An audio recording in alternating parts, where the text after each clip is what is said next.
Link पे click किया और पैसे गायब।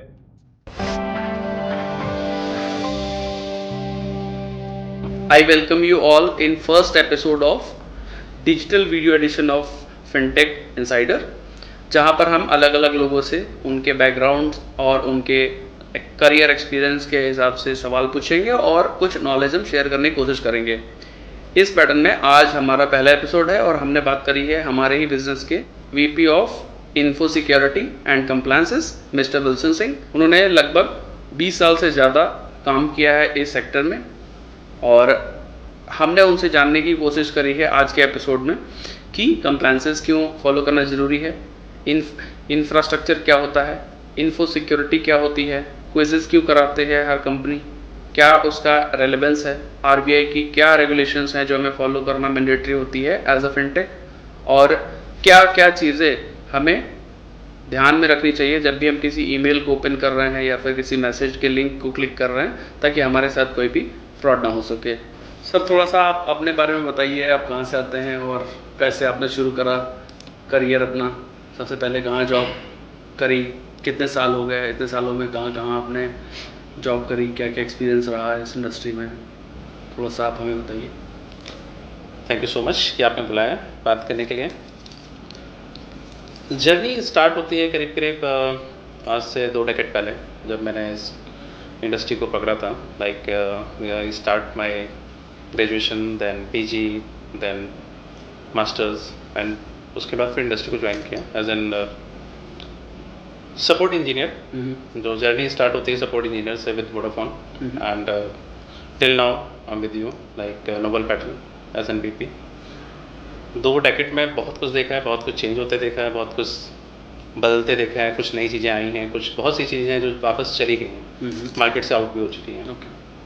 और इंडस्ट्री वाइज अगर बात करते हैं तो हाँ, डेफिनेटली इसमें टेलीकॉम इंडस्ट्रीज़ हो गई आपकी कॉन्टैक्ट सेंटर्स हो गए, एनबीएफसीज हो गई, बैंक्स हो गई हैं, ऑल द सेगमेंट्स। और थ्रू आउट द जर्नी मैंने सारे सेगमेंट देखे हैं। तो सर जैसे नोबल पैटर्न्स एक फिनटेक कंपनी है जहाँ पर हमारे ज़्यादातर जो प्रॉस्पेक्ट्स हैं या जो बिजनेसेस हैं जिनके साथ हम काम करते हैं वो बैंक्स हैं, एनबीएफ्स हैं, इस तरह के इंडस्ट्री में हम काम करते हैं।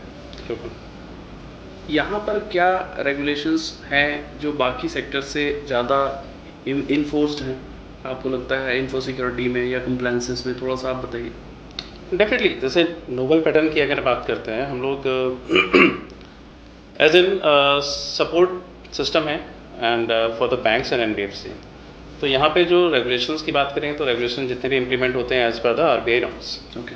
तो आरबीआई की अपनी गाइडलाइंस हैं, अपने नॉर्म्स हैं to the banks, NBFC, SEBIs and all the entities जो उनके साथ रजिस्टर्ड होती हैं। Okay. And the similar to us as a partner of noble pattern with the bank or the NBFC, we provide the financial services. Correct. Same services, हाँ, जो हम देख सकते हैं कंप्लाइंस जो है वो कंप्लाइंस हमारी सेफ पास सेम रहती हैं। एज पर the RBI we have to be compliant on the ITs, info security part, on IT, like whatever the infrastructure part, and whatever the data integrity and data security is very much important here. तो ये चीज़ें कई सारी चीज़ें हैं, but हाँ ये कह सकते हैं कि गवर्नड बाय द आरबीआई, तो हमको आरबीआई के नॉर्म्स फॉलो करने पड़ते हैं। तो मतलब जो आरबीआई रेगुलेशंस बना रही है बैंक्स या एनबीएफसीज के लिए जो रेगुलेटेड एंटिटीज़ हैं, करेक्ट, वो नॉर्म्स हमें भी फॉलो करने पड़ते हैं क्योंकि हम वेंडर हैं ऑफ एनी एनबीएफसी और बैंक। समहाउ हाँ कह सकते हैं आप, क्योंकि आप क्या हैं, आप directly attach to the RBI नहीं है, बट आप directly attach to the bank हो। तो बैंक अपने जो नॉर्म्स फॉलो करता है, बैंक्स नॉर्म फॉलो करता है आरबीआई के, तो कहीं ना कहीं इनडायरेक्टली हमको फॉलो करने पड़ते हैं same to same compliances. Okay. तो सर जैसे आप इंफॉर्मेशन सिक्योरिटी के सेगमेंट में लगभग 2 डेकेड से काम कर रहे हैं और आपको एक बहुत अच्छा एक्सपीरियंस है, लेकिन बहुत सारे ऐसे लोग हैं जो नहीं जानते हैं कि इन्फो सिक्योरिटी क्या होता है। उनके लिए थोड़ा सा सिंपलर वे में आप थोड़ा समझाइए कि इन्फो सिक्योरिटी क्या होता है और वो बिजनेसेस के लिए, आईटी बिजनेसेस के लिए और फिर बैंकिंग से जुड़े हुए बिजनेसेस के लिए क्यों ज़रूरी है। देखिए, इंफॉर्मेशन सिक्योरिटी जो पार्ट है it is very critical part, क्योंकि यहाँ पे क्या होता है, जो भी डेटा आपका है, लाइक डिजिटल फॉर्म में जो भी डेटा अवेलेबल है वो सिक्योर रहता है कहाँ पे, वो आपके किसी ना किसी मीडियम में स्टोर रहता है, करेक्ट। अब इसकी सिक्योरिटी की बात कर रहे हैं तो सिक्योरिटी का मतलब है कि information is not going to be leak out any, correct, ठीक है। वो इन्फॉर्मेशन आपके पास स्टोर्ड है, उसके लीक आउट होने के चांसेस हो सकते हैं कैसे, या तो person to person leak out हो सकता है, या फिर आपको किसी मीडियम के थ्रू ट्रैवल करा के लीक आउट कर सकते हैं आप उसको। इस तरह के कई सारे मीडियम्स हैं जहाँ से हम इन्फॉर्मेशन लीक आउट, उन सारे पैरामीटर्स, उन सारे पॉइंट्स को हम क्या करते हैं, सिक्योर करते हैं। ओके। ऑल द मीडियम्स, जिन जिन मीडियम से हम इन्फॉर्मेशन को ट्रैवल करते हैं उन मीडियम्स को हम सिक्योर करते हैं। लेट्स सपोज कि आपने अगर जैसे ऑफिस में है, आपका डेटा क्रिटिकल है, आपको पता है कि हाँ आपका एम्प्लॉई है, उसको सिंपली ईमेल पे अटैच करके आपको भेज सकता है बाहर, correct, right? This is the one way of information leak out. आप क्या करेंगे, we can put some parameters, put some securities कि आप इन्फॉर्मेशन जब भी बाहर सेंड आउट करोगे वो हम ट्रैक आउट करेंगे उसको। ओके। इन्फॉर्मेशन ट्रैक आउट होगी, अगर रिक्वायर्ड डेटा है तो बाहर जाएगा, रिक्वायर्ड डेटा नहीं है तो बाहर नहीं जाएगा। ओके। इस तरह के डिफरेंट थिंग्स हैं जहाँ पे हम इनको यूज़ करते हैं। कि आरबीआई जो रेगुलेशंस बनाता है बैंक के लिए, अगर क्या ऐसा होता है कि कभी बैंक ने रेगुलेशन नहीं माना तो आरबीआई ने कोई स्ट्रिक्ट एक्शन ले लिया हो? बिल्कुल। ओके, थोड़ा सा बताइए कोई इंसिडेंट। देखिए, आरबीआई जो रेगुलेशंस बनाती है, वैसे कि क्या कहते हैं कि आरबीआई अपनी कुछ गाइडलाइंस जारी करती है जो भी उनकी रजिस्टर्ड एंटिटीज़ हैं उनके लिए। उस केस में क्या है कि आरबीआई ने अपनी कुछ बेसिक गाइडलाइंस बनाई हुई हैं जो बैंकिंग ऑपरेशन के लिए हैं, कुछ गाइडलाइन बनाई है जो पर्टिकुलर उनकी इन्फॉर्मेशन सिक्योरिटी के लिए, कुछ गाइडलाइंस बनाई है उन्होंने कि how they do the operation and the security part, और कंप्लाइंस को भी देखते हुए। Okay. RBI time to time अपनी गाइडलाइंस को अपडेट करता रहता है एज पर द मार्केट कि हाँ कुछ नई चीज़ें आ रही हैं तो वो भी ऐड करेगा, इम्प्लीमेंट करेगा, कुछ पुरानी चीज़ों को रिमूव भी करते रहता है। अगर आप बात करते हैं जैसे आरबीआई ने स्टार्ट किया था अपना रेगुलेशन, फिर डिजिटलाइजेशन जब आया, डिजिटलाइजेशन के बाद आप देखेंगे कि आरबीआई की guidelines day by day improve हो रही हैं। एज पर अगर आप बात करते हैं लास्ट कुछ डेकेड्स पहले, तो नॉर्मली ट्रांजेक्शन हुआ करते थे, आपको बैंक जाना पड़ता था, बैंक में चेक की साइन करनी पड़ती थी, देन आप ट्रांजेक्शन डिपॉजिट करते थे या फिर कहीं और ट्रांसफ़र करते थे मनी। फिर आरबीआई ने आपका डिजिटल ट्रांजेक्शन स्टार्ट कराया। डिजिटल ट्रांजेक्शन में क्या होता था कि आप अपने ऐप पे आते हैं या बैंकिंग पोर्टल पे आते हैं, वहाँ से आप अपना ट्रांजेक्शन कर सकते हैं। तो इन दोनों फॉर्म में अगर देखेंगे तो आरबीआई की पहले गाइडलाइन क्या थी और अब की गाइडलाइन क्या है, वो बहुत कुछ ऐड हो जाते हैं उस केस में। आरबीआई ने क्या किया कि भाई अगर आप डिजिटल प्लेटफॉर्म पे काम कर रहे हैं than you have to follow some specific rules, okay. Rules and regulations.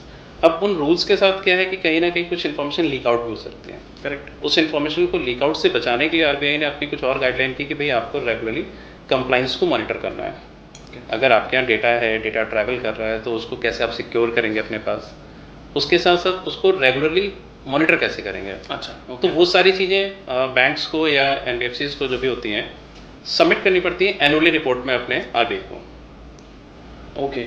और लेट्स से कि आरबीआई ने कोई भी एक रूल बनाया या रेगुलेशन पब्लिश करी कि ये रूल फॉलो करना है सभी बैंक को। जैसे एग्जांपल के लिए एक मैं यूज़ केस आपको बताता हूँ। रिसेंटली अभी एक बैंक्स के लिए ये रेगुलेशंस आई थी कि आपको अपना नेट बैंकिंग को और सिक्योर करना है, Correct. उसका इंटरफेस, फिर उसके पीछे की चीज़ें कि किस तरह से आप कस्टमर का डेटा मैनेज कर रहे हो, वो लीक तो नहीं हो सकता इस तरह से।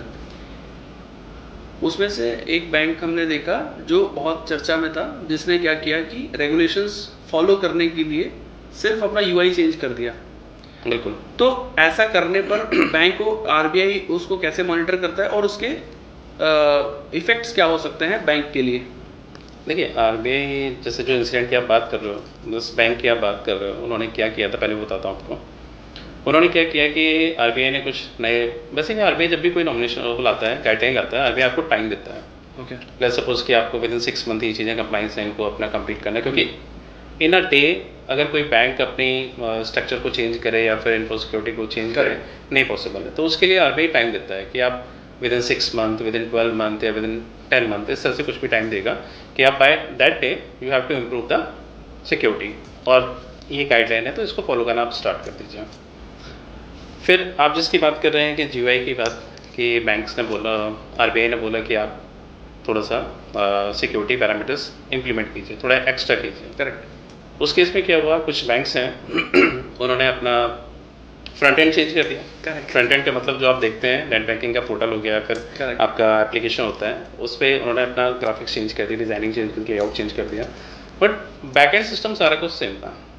उस केस में आरबीआई के पास राइट्स है, वो क्रॉस चेक करता है, क्रॉस चेक करने के बाद आरबीआई उनके पास आता है, देखता है, उनको ऑडिट करता है, और उस ऑडिट में अगर वो फेल होते हैं तो आरबीआई पेनल्टी भी कर सकता है, आरबीआई उनके लाइसेंस कैंसिल भी कर सकता है। अगर आप थोड़ा पहले याद करेंगे 2020-21 के आसपास कई सारे ऐसे एनबीएफसी थी जिनके आरबीआई ने लाइसेंस कैंसिल किए थे। अच्छा, क्योंकि उन्होंने जो आरबीआई की अपनी गाइडलाइंस हैं या फिर जो कंप्लाइंस हैं उनको फॉलो नहीं किया था। ओके। तो सर मेरे को याद आ रहा है एक बैंक ने ऐसा करा था कि उन्होंने कुछ रेगुलेशंस फॉलो नहीं करी और वो क्रेडिट कार्ड्स अपने बहुत तेज़ी से बांट रहे थे just to gain the market share. कुछ रेगुलेशंस फॉलो ना होने की वजह से आरबीआई ने उन पे बैन लगा दिया था कि आप 1 साल के लिए, 2 साल के लिए या कुछ पीरियड ऑफ टाइम के लिए एप्लीकेशंस नहीं ले सकते हो क्रेडिट कार्ड या लोन की। अब इसमें एक आप थोड़ा समझाइए कि मॉनिटर कैसे करते हैं ये लोग, और अगर फॉलो नहीं कर रहे हैं तो कितने दिन बाद इनको कोई रेगुलर स्पैन है जो ऑडिट कराना पड़ता है? बिल्कुल। ओके। जस्ट बैंक को अपना जो एनुअल ऑडिट होता है, एनुअल ऑडिट रिपोर्ट, वो सबमिट करनी पड़ती है अच्छा। Every year. ओके। तो जितने भी ऑडिट्स होते हैं वो एवरी ईयर उनको जो भी चेंजेस है उसके ऊपर ऑडिट करना पड़ता है। ऑडिट करने के बाद उसकी रिपोर्ट जनरेट होती है, रिपोर्ट जनरेट होकर आरबीआई को सबमिट करनी पड़ती है। तो ये इनका एक प्रोसीजर रहता है इसके ऊपर। तो बैंक्स क्या करती हैं कि नॉर्मली अपना जो इंफ्रास्ट्रक्चर है, जो भी इन्फो सिक्योरिटी टीम होती है उनकी, या फिर जो आउटसोर्स टीम होती है, कई बैंकों के साथ प्रॉब्लम क्या आती है वो बताता हूँ आपको। कि वो क्या करते हैं कि अपनी टीम्स को लाइक उन्होंने कुछ फंक्शंस लिए अपने कुछ पर्टिकुलर फंक्शन की, ठीक है मैं क्रेडिट कार्ड का सेगमेंट है मेरा, मैंने क्या किया उसको उठा के आउटसोर्स कर दिया। तो उस आउटसोर्स करे हुए सेगमेंट में बैंक की लायबिलिटी है कि वो जिसको आउटसोर्स कर रहा है उसकी वो एक ऑडिट रिपोर्ट करे, उसका भी ड्यू डिलिजेंस करे कि वो करते क्या हैं एक्चुअल में, क्या वो कंप्लाइंस को फॉलो करते हैं कि नहीं करते हैं। तो ये बैंक की रिस्पॉन्सिबिलिटी होती है इस केस में। ओके, है ना सर। मेरे को एक किस्सा याद आ गया सिंस हम इन्फो सिक्योरिटी के ऊपर बात कर रहे हैं। मेरी पिछली कंपनी में एक मेरा फ्रेंड था जिसको एक ऐसे फाउंडर की ईमेल आईडी से मेल आया कि आपको एक एक्टिविटी दी जा रही है और इसको कॉन्फिडेंशियल रखना और इस टाइम स्पैन के अंदर इसको पूरा करना है और उसके बाद आपको एक एक्स अमाउंट का वाउचर या एक्स अमाउंट का गिफ्ट हैम्पर कुछ या ट्रैवल का वाउचर कुछ मिलेगा। उस बंदे ने उस पर क्लिक किया और उसकी वजह से उसको कुछ मॉनेटरी लॉस हो गया, कुछ पैसा उसका चला गया। ऐसे फ्रॉड को क्या हम कैसे हैंडल कर सकते हैं? हमें क्या चीज़ें ध्यान में रखनी चाहिए ताकि हम इस तरह के फ्रॉड से बच सकें, और आइडेंटिफाई करने का कि ये जेन्युइन ईमेल है या फिर फेक ईमेल है, क्या तरीका है सर? देखिए, जिस आपका इंसिडेंट आपने बताया उस इंसिडेंट में क्या हुआ कि आपके एम्प्लॉय के पास एक या फिर आपके जो फ्रेंड थे उनके पास एक ईमेल आता है, करेक्ट, उनके ऑफिशियल ईमेल आईडी पे, राइट। तो उस ईमेल में लिखा होता है कि हाँ ठीक है, I am from your boss या योर आपके एमडी हो गए हैं या फिर आपके क्या कहते हैं रिपोर्टिंग हेड हो गए हैं, जो भी हैं उस तरह का होगा। एक सिंपल से एक 1 लाइनर मैसेज होगा, उस मैसेज के साथ उसे किसी भी तरह से इंगेज करना है, इंगेज करके उसको अपने पास कनेक्ट करना है with other medium other than email. तो मोस्टली इस तरह के जो स्कैम्स आपके पास आते हैं ये फिशिंग अटैक्स होते हैं। ओके। तो फिशिंग अटैक्स में भी क्या है कि बहुत सेगमेंट्स हैं अलग अलग के। तो फिशिंग में जैसे आपके आप अगर कोई पर्टिकुलरली आपकी कंपनी के पास इस तरह की ईमेल भेज रहा है तो बहुत टारगेटेड फिशिंग है ये। ओके। उसको पता है कि ये फिशिंग मैं पर्टिकुलर इस कंपनी के साथ करने जा रहा हूँ, तो उसके आपके एम्प्लॉय का कंपनी का ईमेल आईडी उसके पास है, वो आपको एक ईमेल भेजेगा, उस ईमेल से कम्युनिकेशन करेगा, वहाँ से उसको ट्रांसफ़र करके कहाँ ले जाएगा, वो ले जाएगा अपने पास व्हाट्सएप पे या अदर मीडियम ऑफ कम्युनिकेशन पे। ओके। जहाँ वो आपसे कम्युनिकेशन करना स्टार्ट करेगा कि ठीक है एक काम कीजिए, you just send me some vouchers of Amazon, Flipkart, correct, any of voucher. वो मांगेगा आपसे, जैसे वो वाउचर मांगेगा आप वाउचर उसको दोगे, देन वो क्या करेगा, वाउचर यूज़ करेगा और आपको टाटा बाय बाय। अच्छा, ओके। तो इसको आइडेंटिफाई कैसे करें सर? जैसे मान लीजिए मेरे हायर मैनेजमेंट से ईमेल आया, तो हम सब इसी तरह से सेंसिटाइज्ड हैं कि अगर ऊपर से कोई ईमेल आया है तो हम उसको तुरंत हमें रिस्पॉन्ड करना है। हाँ, या तो कुछ इसके क्या हैं, कुछ हाइलाइटर्स हैं। अगर आप बात करते हो कि ईमेल को कैसे हम पता करें कि ये फिशिंग है, करेक्ट, तो कुछ पॉइंटर्स है जिसको बहुत ज़्यादा ध्यान रखने वाली बात है कि जब आपके पास किसी कंपनी के अकाउंट पे ईमेल आ रही है तो आपका सेंडर कौन है, पहली चीज़। Okay. Second, behaviour of context. अगर आपका जो कंटेंट आ रहा है ईमेल के अंदर, नॉर्मली अगर आप इंटरेक्ट करते हो अपने रिपोर्टिंग हेड से तो आपको ही पता है कि वो किस टाइप की ईमेल आपको टाइप करते हैं, वो स्ट्रेट फॉरवर्ड ईमेल होती है, राइट। थर्ड थिंग, जिस डोमेन से ईमेल आ रहा है वो आपको वेरीफाई करना चाहिए। कि ईमेल कहाँ से आ रहा है। फिर आपकी जो कंपनी है, कंपनी ने कुछ पैरामीटर्स लगा रखे होंगे जो ये बताती है कि ये ईमेल आपकी कंपनी की तरफ से नहीं आया, from the outside of your company. तो वो कुछ हाईलाइटर्स हैं जिनको आपको ध्यान देना पड़ेगा। आप जैसे ही उसकी ईमेल को चेक करेंगे कि हाँ कि ये जो सेंडर है, सेंडर की ईमेल एग्जैक्टली जो आपका सपोज कि आपको जो आपके रिपोर्टिंग हेड है नवीन जी हैं, तो नवीन जी ने आपको मेल करनी थी, तो आपको उसके सिग्नेचर में नवीन नाम लिखा मिल रहा है, बट आप जब मेल चेक करोगे तो मेल पे आपको क्या मिलेगा, वहाँ पे नवीन हो सकता है बट @ आपकी company.com नहीं होगा। अच्छा, वो XYZ या कुछ और भी हो सकता है। तो सबसे ज़्यादा जो इम्पोर्टेंट है वो चेक करने के लिए कि आपको डोमेन चेक करना पड़े सेंटर कौन है। अनटिल एंड अनलेस आप सेंटर वेरीफाई नहीं करते हैं अब तब तक आपको रिस्पॉन्ड नहीं करना उसके ऊपर। ओके सर, थोड़ा सा मुझे ये बताइए कि जैसे अभी हम शुरुआत में बात कर रहे थे कि हाँ। इन्फो सिक्योरिटी गेट चेक की तरह काम करती है कि हमारे नेटवर्क में कौन सा मेल आ रहा है, कौन सा नहीं आ और क्या डेटा बाहर जा रहा है। इस तरह की जब मेल आती हैं, स्पैम ईमेल बोल सकते हैं इन्हें, वहाँ पर हम क्या चेक करते हैं और क्या ऐसे सिनेरियोज हो सकते हैं जिनसे कि ये मेल्स बाईपास होकर एंट्री कर लेती हैं? देखिए होता क्या है, नॉर्मली जो सिस्टम लगाया हुआ है, तो सिस्टम इन द सेंस कि आप ये कह सकते हैं कि हमने कुछ बीच में कुछ हमने DLP यूज़ करते हैं या फायरवॉल यूज़ करते हैं या फिर एंटी फिल्टरिंग यूज़ करते हैं या ईमेल के लिए कुछ और टूल्स हम लोग यूज़ करते हैं फिल्ट्रेशन के लिए, कि जिसमें हम ये पास आउट करते हैं कि इन्फॉर्मेशन सही सोर्स से आ रही है या फिर नई सोर्स से आ रही है। राइट। तो बहुत सारी कंपनियां क्या करती हैं कि अपने एंड पे कुछ फायरवॉल इंप्लीमेंट कर ली, ठीक है, उसमें स्पैमिंग अगर कुछ आ रहा है या अटैचमेंट कुछ आ रहा तो वहाँ पे वो रोक लेता है उसको। बट जब आप बात करते हैं कि हाँ ईमेल में जस्ट सिंपल टेक्स्ट मैसेज आया आपके पास, तो नॉर्मली क्या है कि हम अटैचमेंट को डिटेक्ट करते हैं। ठीक है, जो कंटेंट है उसको हम नॉर्मली समझते हैं कि वही कम्युनिकेशन कंटेंट है, हो सकता है कि आपको कोई भेज रहा हो, तो वो पास आउट होकर आपके पास पहुँच जाती है। बट ये चांसेस भी बहुत कम होते हैं क्योंकि हमारे पास हाई लेवल सिक्योरिटीज़ हैं आज के डेट में, बट स्टिल जो स्कैमर्स हैं, जो हैकर्स हैं, वो आपसे ज़्यादा स्मार्ट हैं आज की डेट में।